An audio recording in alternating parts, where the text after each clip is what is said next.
all. Joining us on the broadcast, Major General Rajan Kochar, defense expert. We have Pinak Ranjan Chakrabarti, former Secretary, MEA, Captain Alok Bansal, Director of India Foundation, and Abhijit Iyer Mitra, Senior Fellow IPCS, and Dr.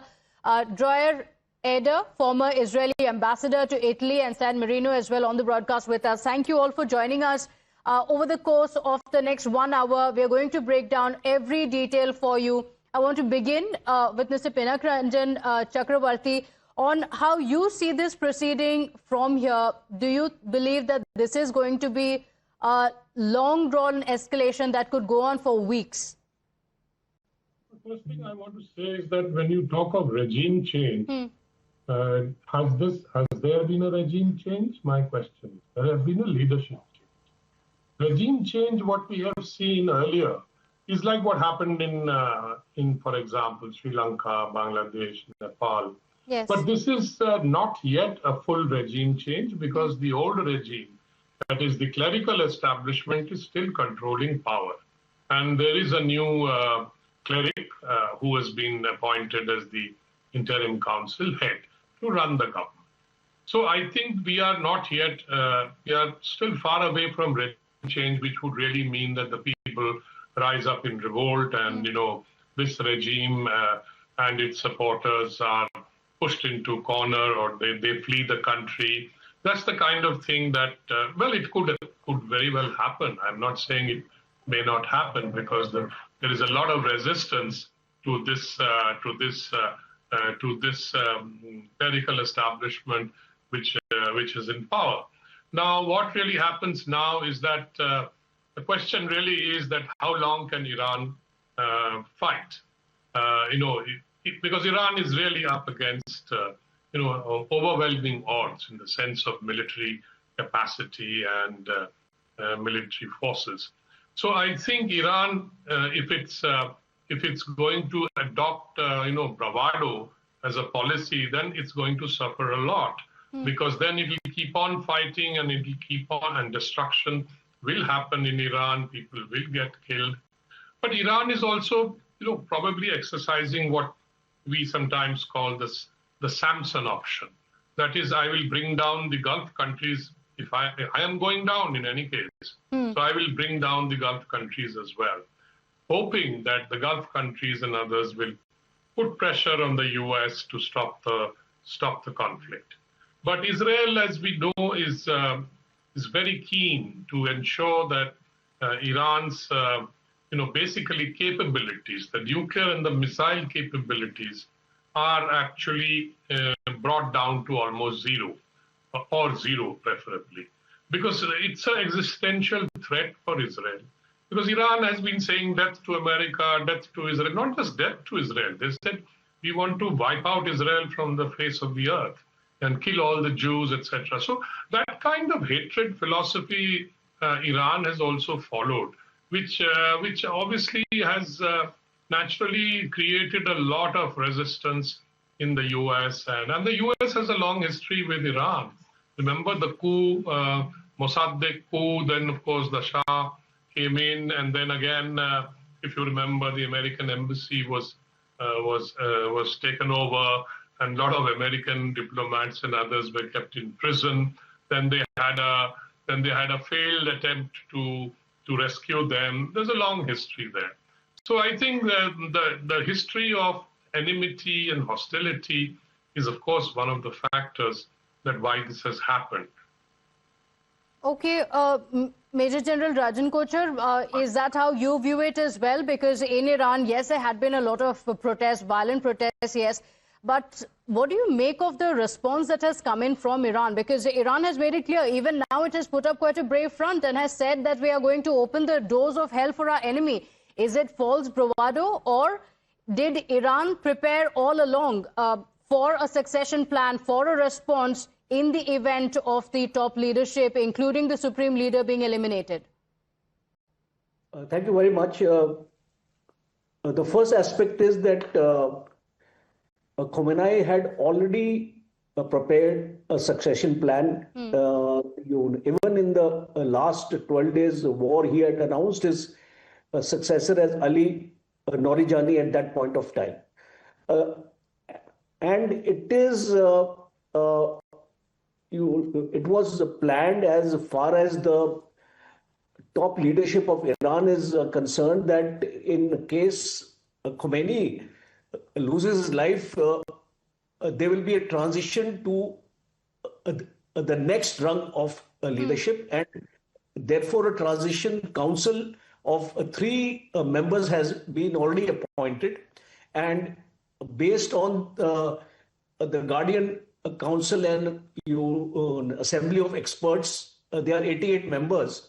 I think at appropriate time they will select a leader. Maybe at this point of time it may not be possible for them to select a leader, because the moment all these 88 people get together, I think America will get a wind of it, and it will launch a bunker busting, you bomb there, and all 88 will get killed. So I don't think it will happen at this point of time.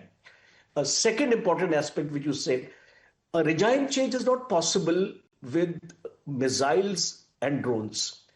A regime change can only happen in case the people of Iran want that regime change to happen, like it happened in Bangladesh.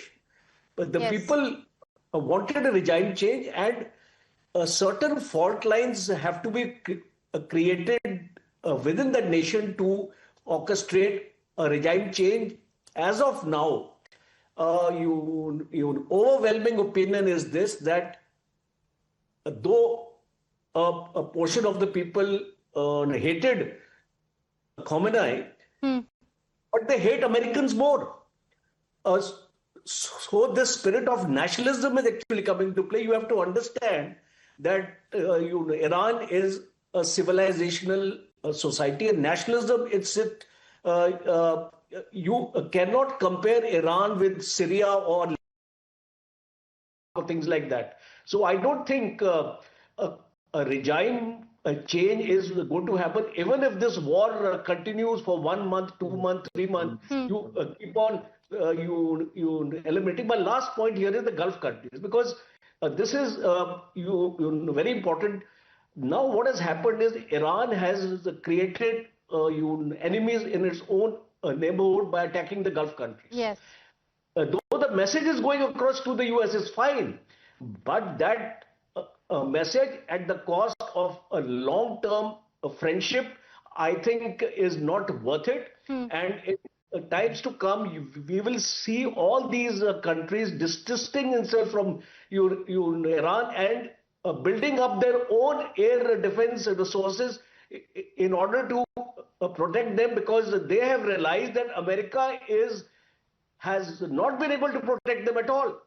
And that is, I think, a reality check for all of them. Though the American air bases have been there, the basic idea of these air bases was to give inherent protection to these Gulf countries, but it has not happened.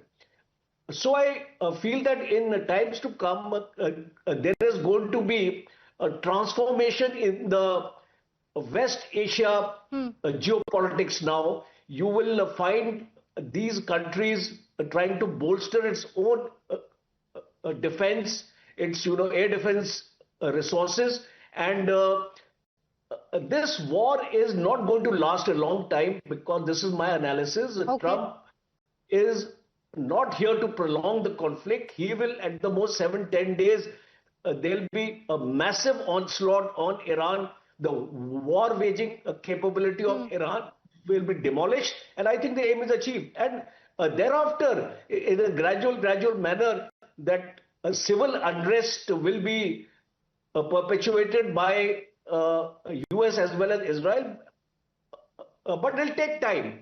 This regime change, I don't see happening in the next 1 year at least. And the situation in Iran is also very different, say, including from Venezuela as well. And you're not going to have boots on the ground. That has been clear from the United States as well. There will be aerial strikes. But for a regime change, until the people are also part of it, it is going to be very challenging. It is going to be very difficult. Captain Alok Bansal, but before we come to the question of regime change, he also spoke about a transformation that we're currently seeing in West Asia with the latest move from Iran, even attacking, say, places like the UAE, the GCC countries, which until even perhaps yesterday was thought to be untouchable. That was a red line that was not to be crossed. Do you think that this is a miscalculation by Iran in its response?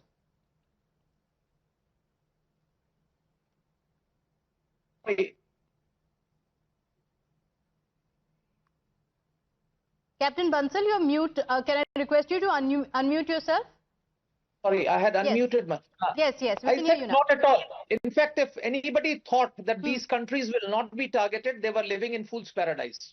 I think Iran had made it very clear that it will attack these countries.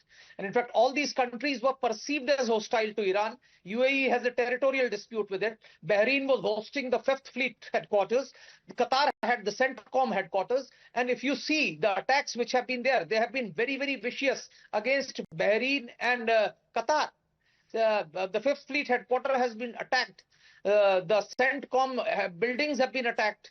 And in fact, as far as Dubai is concerned, I think CIA office, local office has been attacked. Yes. What is surprising is the attack on Oman. I think one of the Omanese port has been attacked. That was the only country which you can say is surprised.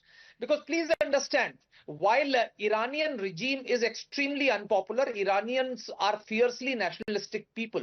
But again, this is wrong to say that they hate Americans more than the regime. No.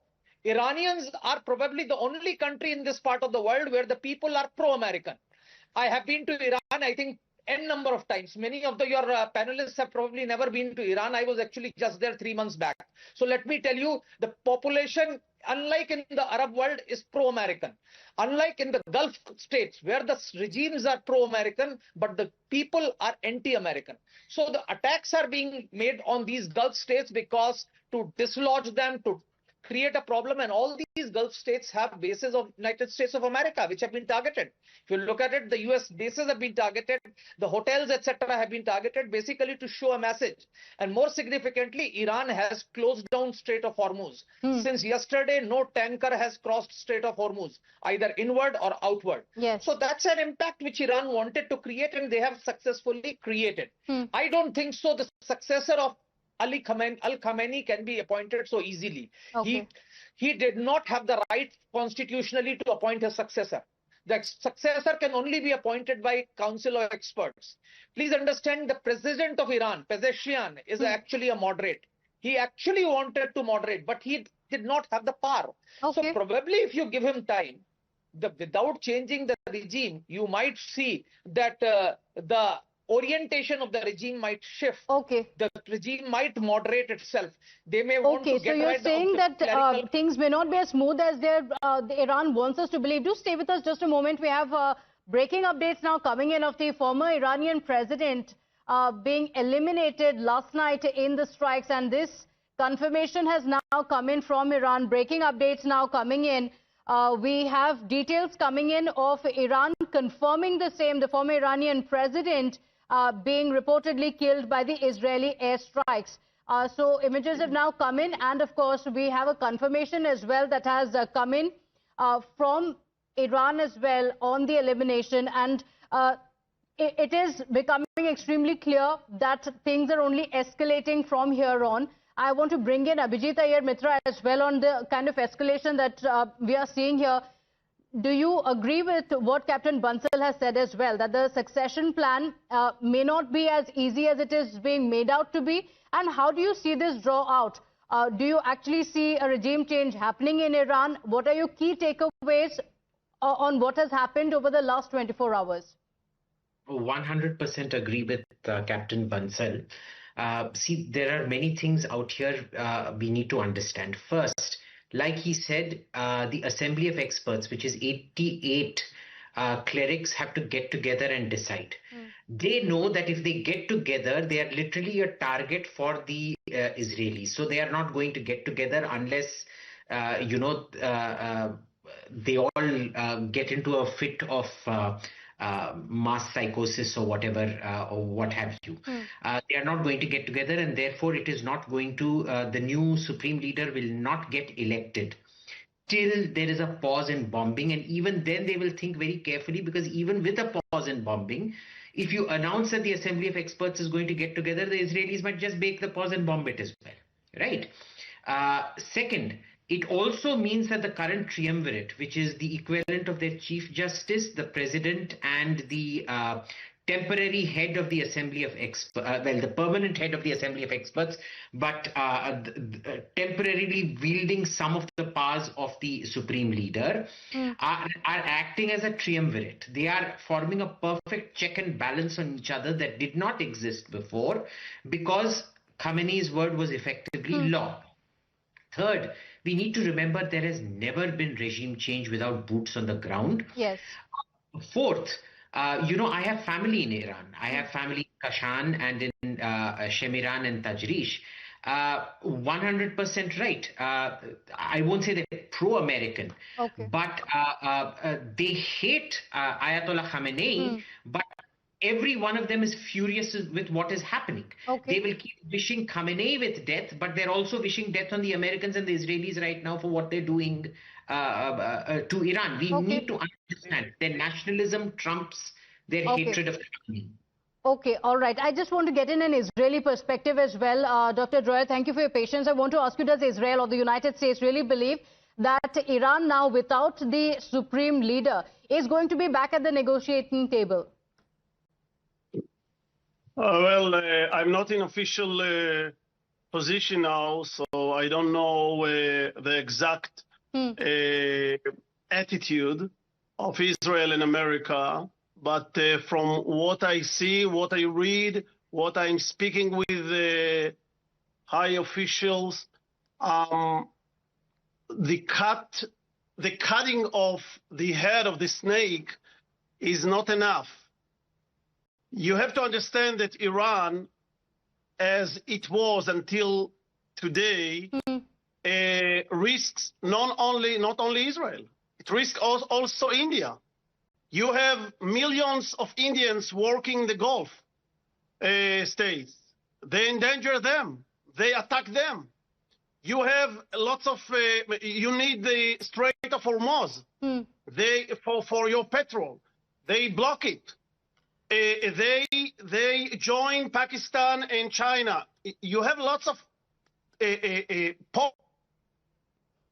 Okay, all right. So bigger repercussions. That's what you're saying, and this was a preemptive strike. That's what the Israel has also called it. Unfortunately, we'll have to leave it at that. Thanking all our experts for joining us on the broadcast.